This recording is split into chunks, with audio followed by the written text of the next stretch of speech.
Welcome to Exit Like a Boss. I'm going to show you, having helped nearly 800 business owners work through a 21-step process to exit like a boss, how you can do it, what you need to know, the steps you need to take, and what's actually involved in you and your business being able to maximize value and successfully exit like a boss. Hope you enjoy it. In this episode of Exit Like a Boss, we're going to talk about our strategic financials. In a business sense, this is not financial planning for you, the shareholders of your family.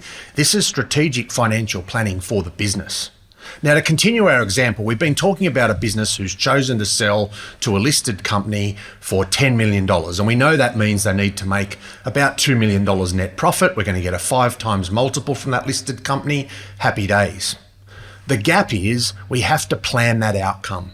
We can't just keep working on the business day to day, hoping that by some future exit date, we magically land on $2 million net profit and we magically have everything else together to deliver us our 5 times multiple to a listed company. Now, what does that mean? It means that we have to actually plan our financials year on year. The first thing we can't do is take last year's profit and loss or income statement and then add 10% and publish that as next year's budget. We can't plan our financial performance like that. What we have to plan for is, where are we at today? What's last year's or this year's current financial performance? What does the profit look like? And not just the profit, but what do we need to turn over? How many widgets do we need to sell? How many people do we need to have making those widgets, selling those widgets, delivering those widgets to our customers to get to that turnover? From that turnover, what's our gross profit margin need to look like? And we can use industry benchmarking to make sure we're on track here and we're not making the numbers up. And then what do our overhead costs need to look like to make sure we get to our $2 million net profit number? Now, most people don't do that. So let's start with, where are we at today? Today, we're turning over $5 million and we're making $1 million net profit. We're not close to our target. In fact, we're a long way away. Then we put our target in the time frame. So if we're going to exit in exactly 10 years, 10 years time, that net profit needs to be 2 million. In other words, we need to increase our net profit by at least $100,000 a year for the next 10 years in a row. Now, how do we do that is the question. The strategic financial plan will model that for you.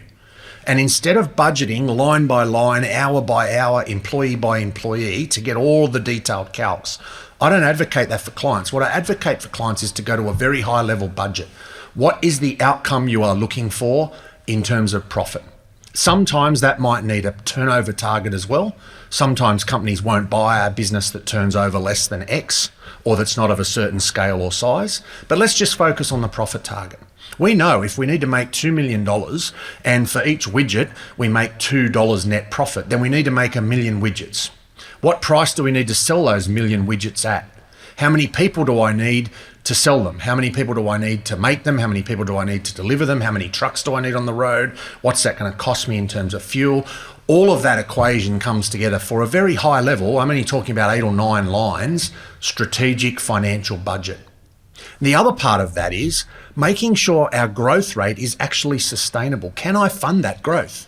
If your business outcome to exit at 10 million requires you to grow at 45% a year for the next 3 years, and your growth rate will not sustain that, will not be able to fund that, you won't be able to grow at that rate without extra capital, then we have to change plans or delay the exit or get more funding in place. Now, all of that is about strategic financial planning.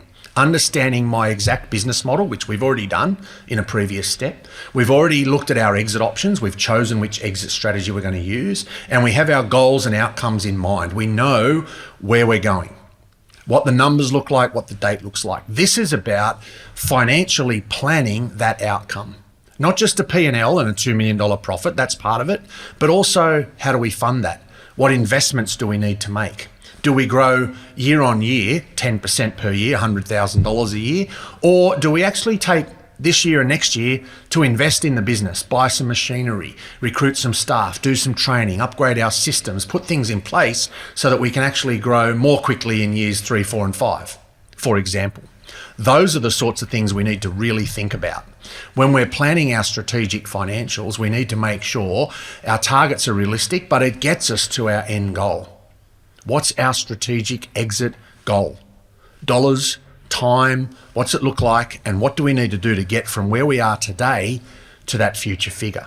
Now, this should match, if you're using the Business Insights report, this should match our value potential graph, where we looked at what's the value of the business today and what should that or could that value be in the future. What are the steps we need to take to go from A to B, from today to that future exit date?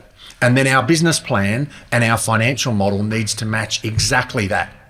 Then there is certainty that we'll actually get to the outcome we want.